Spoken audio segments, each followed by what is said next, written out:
J mais ABC. Oferecimento Copi, perto da sua casa, próximo de você.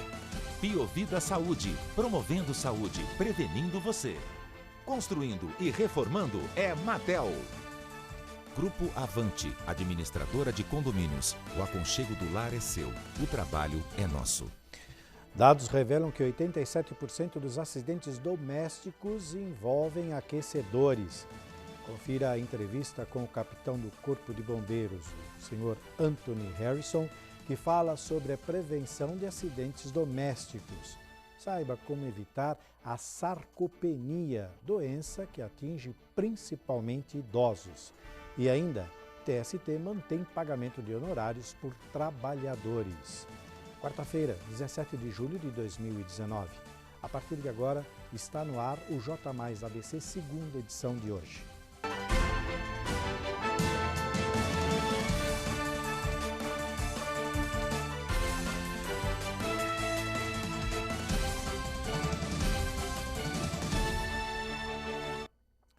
Boa noite, bem-vindos à segunda edição do J mais ABC desta quarta-feira. Abrimos esta edição com um número alarmante. 87% dos acidentes domésticos envolvem aquecedores a gás. Veja então na reportagem a seguir.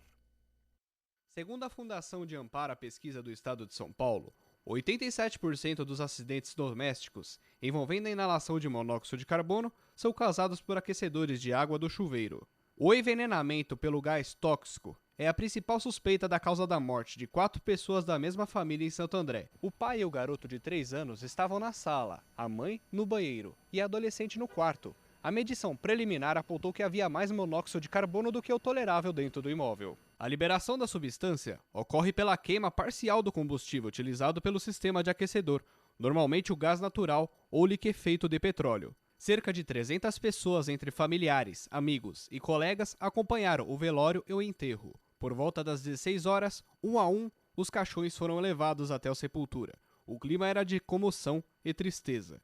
Nenhum dos parentes quis falar com a equipe do J mais ABC. Já teve outros casos parecidos. Em maio, uma família de 6 pessoas de Santa Catarina foi encontrada morta em um apartamento no centro de Santiago, na capital do Chile. Eles comemoravam o aniversário de 15 anos de uma das vítimas. O laudo emitido pelas autoridades chilenas atestaram a causa da morte, que foi inalação pelo monóxido de carbono. Apresentaram em maio um dispositivo capaz de identificar a presença de CO no ambiente, evitar esse tipo de acidente. No Brasil, existem dispositivos semelhantes à venda pela internet, com preços a partir de R$ 30. No entanto, seu uso não é obrigatório.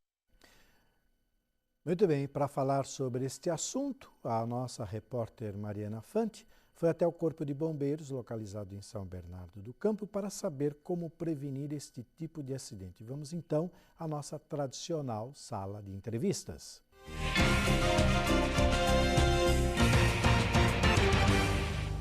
Olá, Gil. Hoje nós estamos aqui no Corpo de Bombeiros de Santo André e ao meu lado está o capitão Anthony Harrison, ele que atendeu a ocorrência que aconteceu em Santo André no domingo, da família que faleceu, a fatalidade em que toda a família, os pais e as 2 crianças, os 2 filhos morreram intoxicados.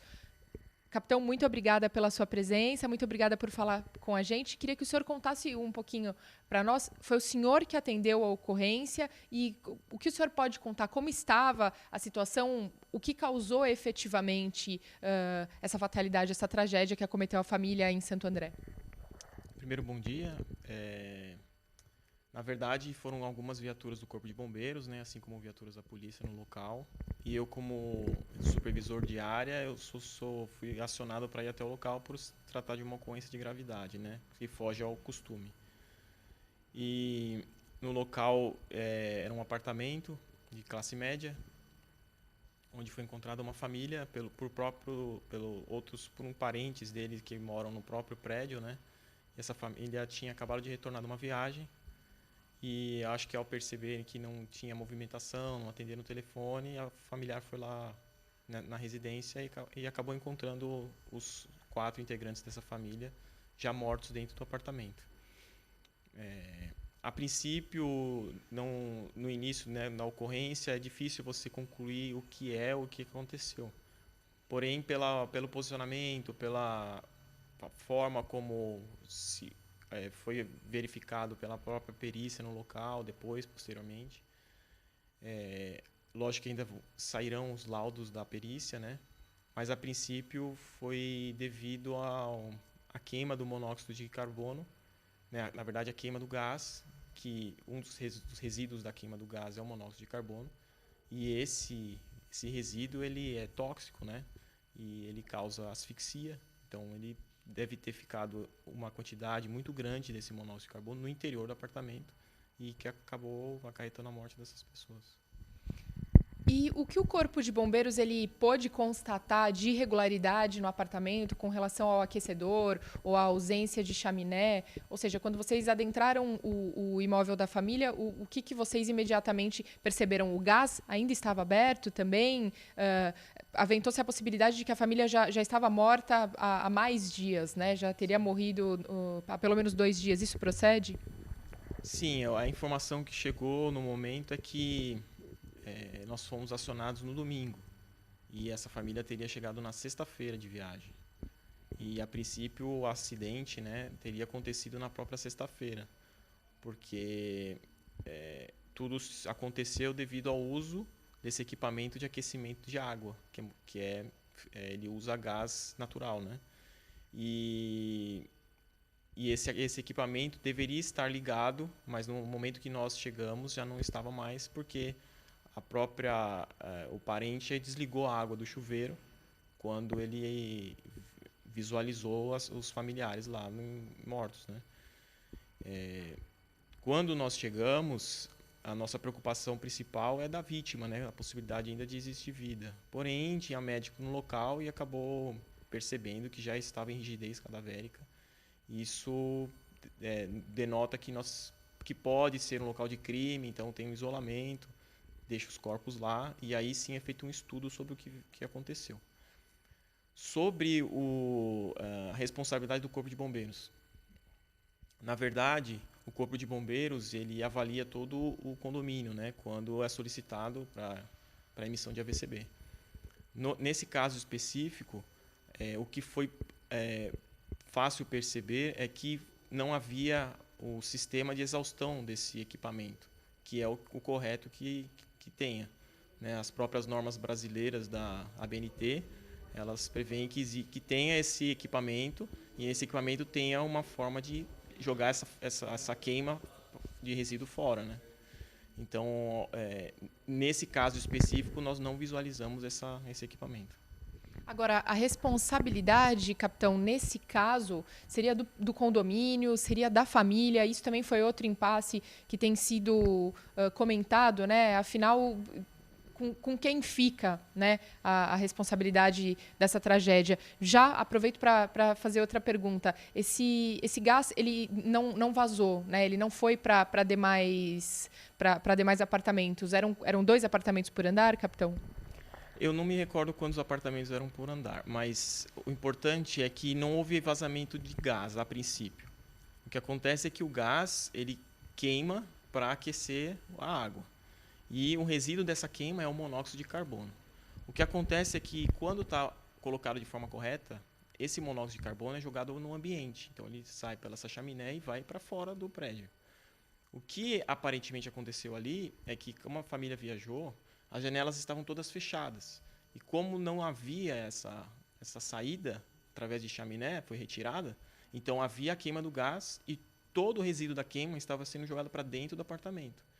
E para piorar o monóxido de carbono, quando ele tem uma queima plena assim, né, do gás e tem essa saída no monóxido de carbono e não tem nada mais misturado, né, normalmente ele não tem cheiro, é inodoro. E também é incolor. Então, a pessoa que está no ambiente, ela acaba não percebendo que esse ambiente está tendo uma quantidade grande de monóxido de carbono e ela começa a ter algumas variações físicas, né? Porque o monóxido de carbono ele vai diretamente na hemoglobina, não deixa você ter uma troca gasosa e aí a pessoa acaba desmaiando por falta mesmo do oxigênio sendo transportado no corpo. É possível a gente determinar mais ou menos quanto tempo esse processo de intoxicação leva? Quanto tempo essa pessoa leva para desmaiar? Então, na verdade, tudo depende do ambiente, do tamanho do ambiente, da quantidade de monóxido de carbono que estava sendo jogada no momento. Então, a perícia ela vai conseguir relatar, né, através das equipes de engenharia, o quanto aquele equipamento ligado consegue tornar o ambiente não propício para a vida, né? Então, não sei quantas pessoas, a princípio as pessoas estavam tomando banho, então quantas pessoas tomaram banho, por quanto tempo tomaram banho. O importante é que o tempo que ficaram ali e o sistema ligado foi o bastante para que todo o ambiente dos quartos, né, onde as pessoas estavam, ficaram tomados pelo monóxido de carbono. Capitão, nós vamos para um rápido intervalo e daqui a pouquinho, no segundo bloco, nós voltamos com mais detalhes dessa tragédia que aconteceu aqui em Santo André. Gil, é com você nos estúdios. Encerramos dessa forma, então, o nosso primeiro bloco. Agora nós vamos para um rápido intervalo e daqui a pouco você confere um VT sobre longevidade. Também tem a segunda parte da entrevista com o capitão Anthony Harrison, que é capitão do Corpo de Bombeiros de São Bernardo do Campo. Não sai daí, porque nós voltamos já já com a segunda parte do J mais ABC, segunda edição de hoje.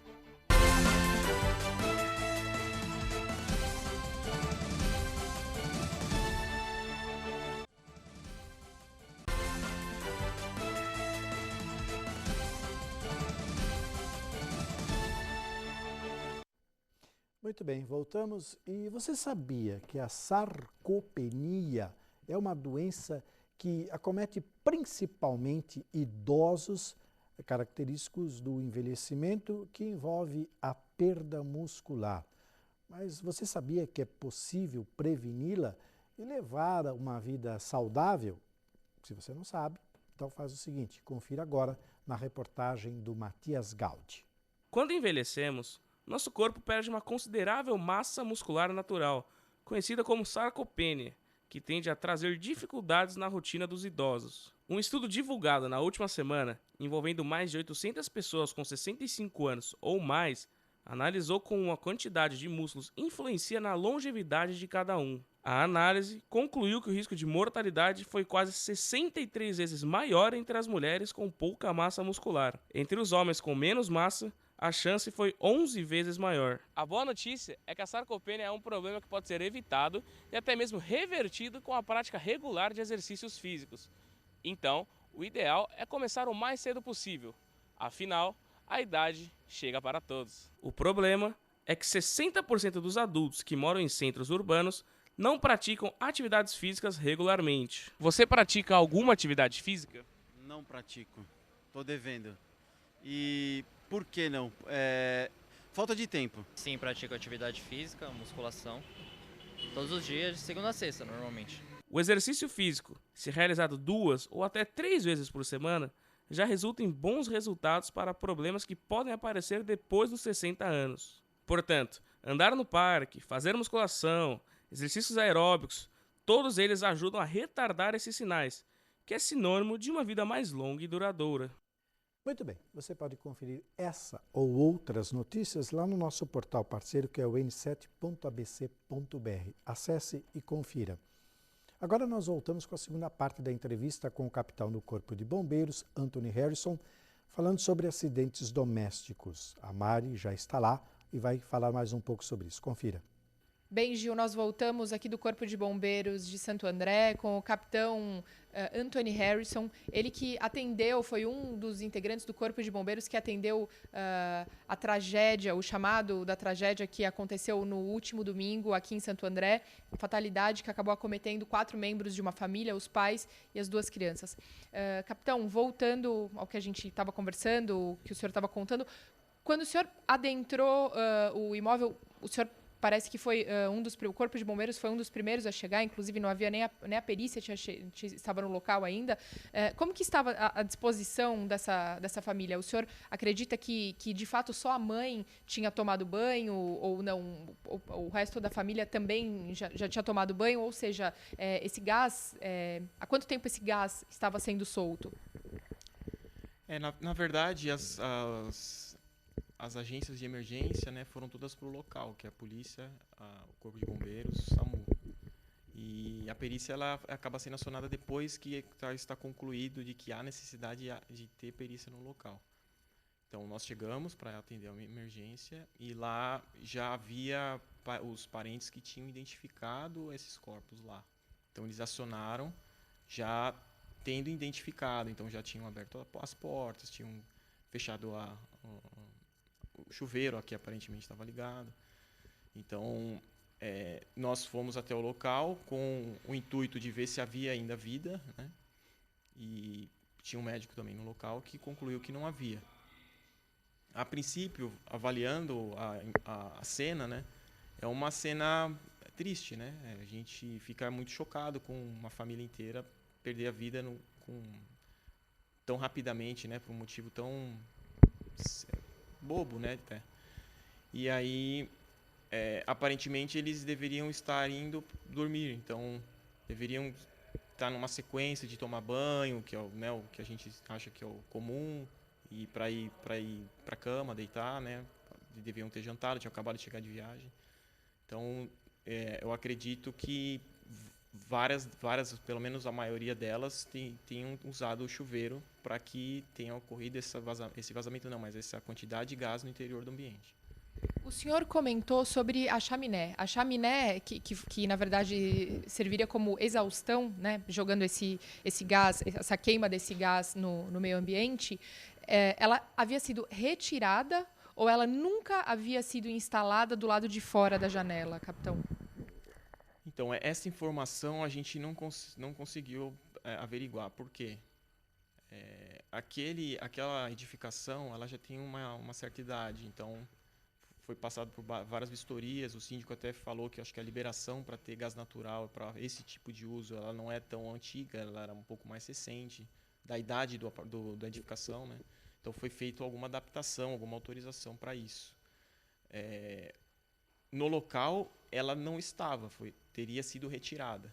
Porém, eu não sei o motivo. Se ela foi retirada porque eles foram viajar e quiseram fechar as janelas, ou se ele nunca teve. Então, essa informação é só durante a perícia, durante o próprio inquérito lá, que eles vão conseguir ter essa informação.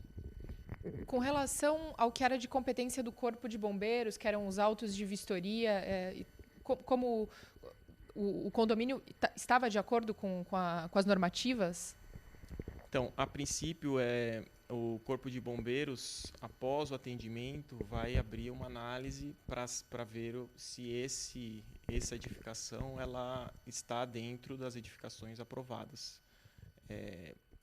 Eu sou responsável pelo atendimento de emergência. Existe um setor que cuida dessa parte de análise de projetos e coisa parecida. Então, essa informação especificamente eu não tenho para te dar, porém, o Corpo de Bombeiros ele se preocupa com o atendimento da ocorrência. E preventivamente as edificações elas se preparam para que não haja problemas. Esse problema especificamente, ele nos preocupa pela falta de cultura de segurança da população. Por quê? Porque dentro do apartamento, às vezes a gente não consegue atingir as pessoas. Então, as exigências feitas fora, no hall, ou todas as outras exigências que as nossas instruções técnicas têm, você é perceptível, dá para ser corrigido.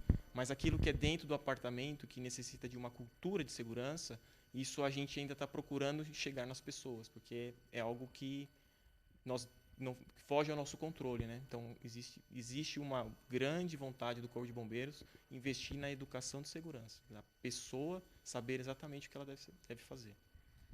Capitão, nós vamos para mais um breve intervalo e no terceiro bloco o capitão Anthony Harrison do Corpo de Bombeiros vai falar um pouquinho mais para a gente quais são, vamos dar algumas dicas, né, capitão? Algumas coisas que as pessoas podem se atentar em casa, alguns cuidados que as pessoas podem ter em casa ou no apartamento ou de repente no seu comércio, justamente para evitar que tragédias como essa se repitam. Gil, é com você nos estúdios.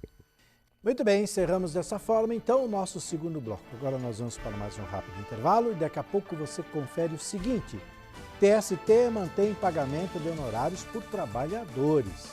E ainda, o capitão do Corpo de Bombeiros fala sobre os cuidados com aquecedores domésticos. Nós voltamos já com a última parte do J mais ABC, segunda edição de hoje.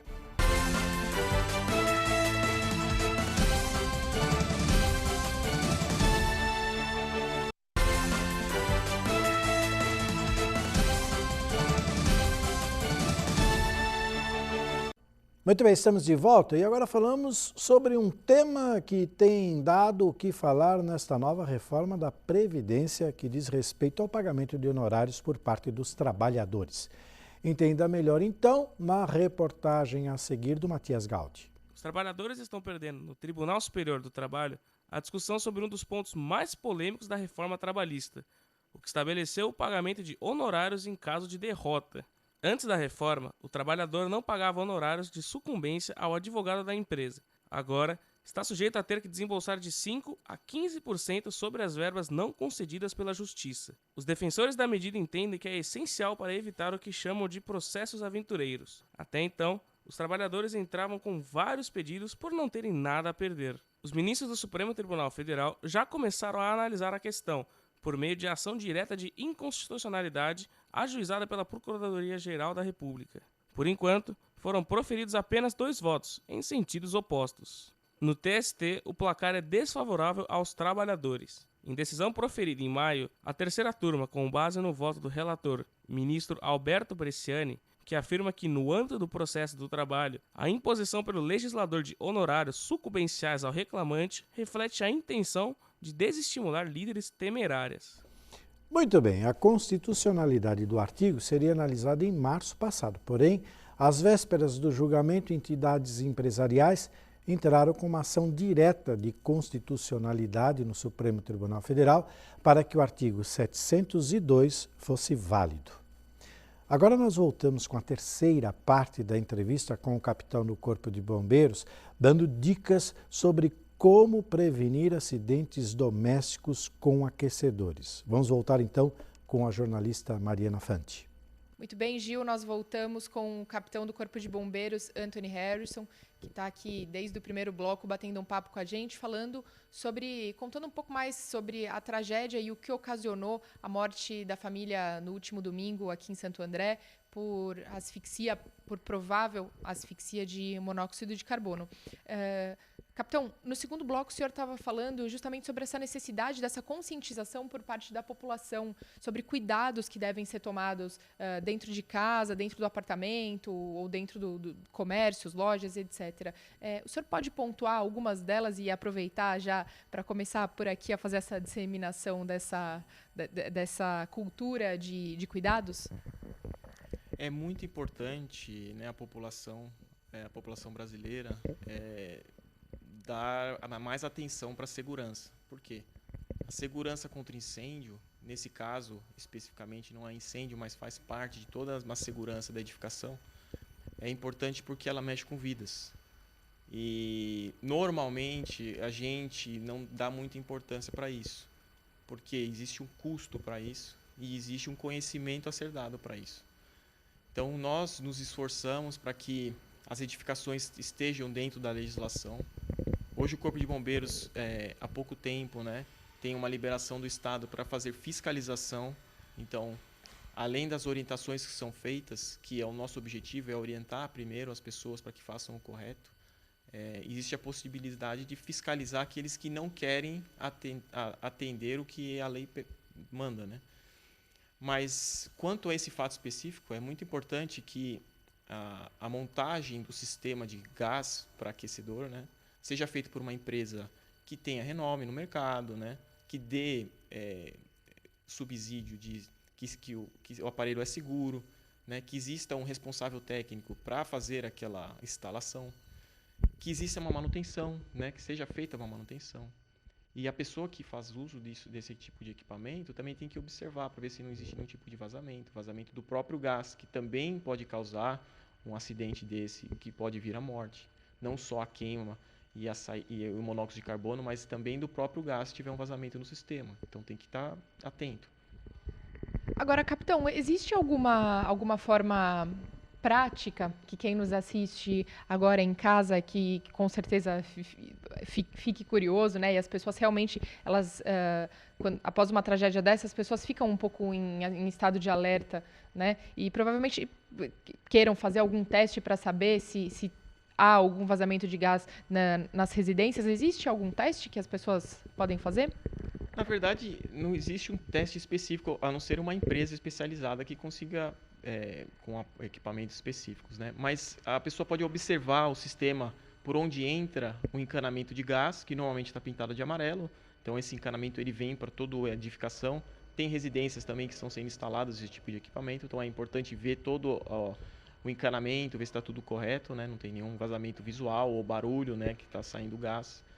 É importante também ver se a chaminé está bem instalada, se ela está indo para fora do apartamento jogando ao ambiente. É importante também perceber no seu apartamento se existe janelas de abertura permanente. O que é isso?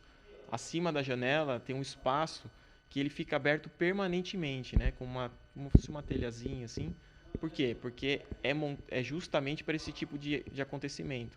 Se ocorrer algum vazamento, o gás, como ele é mais leve do que o ar, ele consegue sair para o meio ambiente e não ficar confinado no apartamento. Então existem apartamentos que não têm esse tipo de coisa. Então é bom observar. Existem saídas que são por janelas que você pode fechar e também fecha a saída. Então não é seguro ter isso. Então é importante que chame um técnico e esse técnico avalie para ver se está tudo correto. Perfeito, capitão. Agradeço muito a sua disponibilidade, os seus esclarecimentos. Gil, nós ficamos por aqui. Muito bem, muito obrigado, viu, Mari? Obrigado mesmo. Vem comigo, Jorge, porque eu tenho aqui um recado bem importante, porque nessa época do frio, a gente fica muito preocupado com pessoas que não têm uma roupa, um agasalho aí para se aquecer, né? E nessa última semana, a friaca pegou forte, né? Ainda veio com chuva e tudo mais. As prefeituras aqui da região têm feito um trabalho bem bacana de conscientização das pessoas para ajudarem aquelas que têm um pouco mais de necessidade. Em especial, a Prefeitura de São Bernardo do Campo, como ela faz todos os anos, ela voltou agora com a campanha do Agasalho 2019. Claro que a TV+, como ela faz todos os anos também, ela participa muito dessas campanhas. E nós preparamos, então, um recado bem especial que a Michele traz agora para você. Roda aqui, Leandro. Agora, um recado muito importante. Todos os anos, chega aquela época de fazer a nossa parte para levar um pouco de conforto e esperança para quem vive nas ruas. São homens, mulheres, idosos e crianças que às vezes, gente, não tem um cobertor, uma manta, uma roupa mais quente para enfrentar o frio. Por isso, peço a quem puder que participe da campanha do Agasalho de São Bernardo do Campo. Doe as roupas em bom estado que você não usa mais, como, por exemplo, casacos, malhas, camisas, sapatos, tênis, gorros, luvas, meias e cobertores. Faça sua doação no Paço Municipal, nas unidades de saúde, escolas municipais e demais pontos listados no site www.sambernardo.sp.gov.br. Campanha do Agasalho 2019, uma iniciativa do Fundo Social de Solidariedade e da Prefeitura de São Bernardo do Campo. É isso aí, Michele, obrigado. Viu? Doação é muito importante, então se solidarize a esta causa e ajude o próximo. E antes de encerrar a edição de hoje, tem uma notícia bem importante que fala sobre saúde. A nossa jornalista, a Mariana Fante, antes de ir lá falar com o bombeiro e dar todas essas informações importantes que você pôde acompanhar na edição de hoje, ela também passou no centro da cidade e falou um pouquinho sobre a seguinte notícia. Você sabia que o SUS passou a oferecer exames de graça para todas as mulheres que têm mais de 40 anos para fazer a mamografia? Se você está nessa faixa etária e precisa fazer esse exame e não vai custar nada, presta atenção então no que a Mari vai falar para você. Roda aí para gente. É isso mesmo, Gil, e a partir de agora, mulheres com mais de 40 anos terão direito a fazer mamografia gratuitamente pelo SUS. A determinação partiu do Tribunal Regional Federal. A Secretaria de Saúde informou que o exame é oferecido a mulheres entre 50 e 69 anos de baixo risco e a partir de 35 anos para mulheres de alto risco com histórico de câncer de mama ou de ovário na família. Então fica a dica aí para vocês e que as mulheres aproveitem, não é mesmo? A partir de agora para fazer o autoexame. Lembrando aí que nós temos um mês, que é o Outubro Rosa, que daqui 2 meses vai chegar, que é totalmente dedicado justamente à prevenção do câncer de mama. Gil, é com você. Muito obrigado, viu, Mariana Fante? Muito obrigado. Se você, mulher, estiver nessa faixa etária, então aproveite, porque é muito importante se prevenir. Muito bem, a segunda edição do J Mais ABC desta quarta-feira, 17 de julho de 2019, fica por aqui. Não esqueça de curtir a nossa página no Facebook, que é a seguinte, TV Mais ABC. Veja essas e outras notícias no nosso portal n7.abc.br. Uma boa noite e eu espero vocês então amanhã na primeira edição do J Mais ABC, a partir das 12h30 ao vivo. Continue com a nossa programação aqui da TV Mais. Muito obrigado pelo carinho da sua audiência. Tchau, pessoal. Boa noite. Até amanhã.